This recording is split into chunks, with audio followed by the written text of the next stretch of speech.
है। आप सभी के चरणों में मेरा प्रणाम है, मेरा प्रणाम स्वीकार कीजिए। देखिए, आप लोग से मेरा एक निवेदन है, प्रार्थना है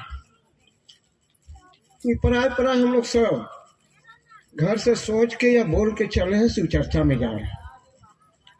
तो आप लोग से ये निवेदन है, प्रार्थना की शिव चर्चा में आए तो शिव चर्चा में रहिए। बीच में बैठ के गप कीजिएगा तो अपने भी नहीं सुनिएगा और अगल बगल वाला को भी नहीं सुनने दीजिएगा। इसीलिए बोलते हैं, गुरु भाई लोग आए हैं, गुरु बहन आई है, चर्चा करें, इसको ध्यान से सुनिए।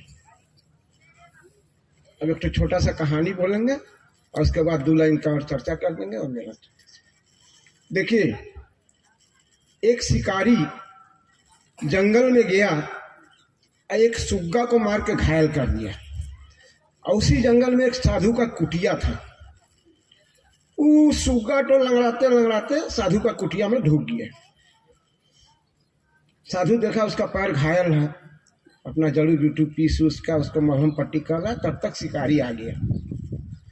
बोला, साधु बाबा, मेरा शिकार है, इसको हम शिकार किए हैं, इसको हम ले जाएंगे। साधु बाबा बोला, नहीं, जब मेरा कुटिया में आ गया है तो आप कैसे ले जाइएगा। बोला, नहीं बाबा, इसको नहीं ले जाएंगे ना तो मेरा घर में आज खाना नहीं बनेगा। इसको ले जाके बाजार में बेचेंगे, 2-4 पैसा मिलेगा तो वहाँ से चावल दाल खरीद के लाएंगे तो मेरा परिवार खाएगा। तो साधु बाबा बोला, कितना में बेचेगा। तू जो दाम बताया, साधु बाबा अपना पैसा दे दिया उसको और सुगा को खरीद लिया। और रोज सुगा को पढ़ा रहा है। देखिए, सुगा लोग पढ़ता है, बोलो, शिकारी आएगा, जाल बिछाएगा, दाना डालेगा, लोभ से फंसना नहीं। रोज उसको सुबह शाम पढ़ा रहा कि शिकारी आएगा, जाल बिछाएगा, दाना डालेगा, लोभ से फंसना नहीं।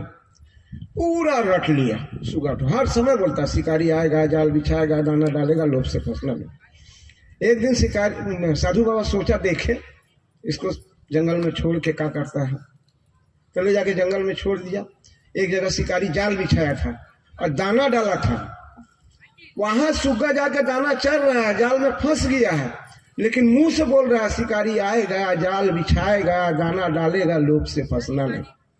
हम लोग का भी यही हाल है।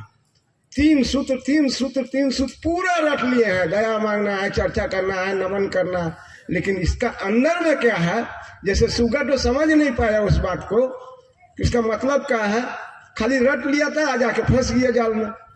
इसी तरह हम लोग भी 3 सूत्र रट लेते हैं। साहब मेरा कहते हैं, 3 सूत्र में इतना पावर है कि जो चाहेगी कर सकते हैं। देखिए, अभी तो हम लोग मंच साझा कर रहे हैं।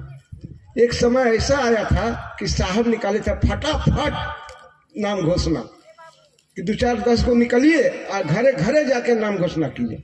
अरे 100 घर जाइएगा तो जरूर 20 घर का नाम घोषणा होगा। क्या भिखारी भी 100 घर जाता है तो 100 घर उसको भीख नहीं मिलता है, कुछ ही घर में मिलता है। इसी तरह हम लोग नाम घोषणा करें, यही मेन है। आप सभी के चरणों में मेरा प्रणाम स्वीकार कीजिए।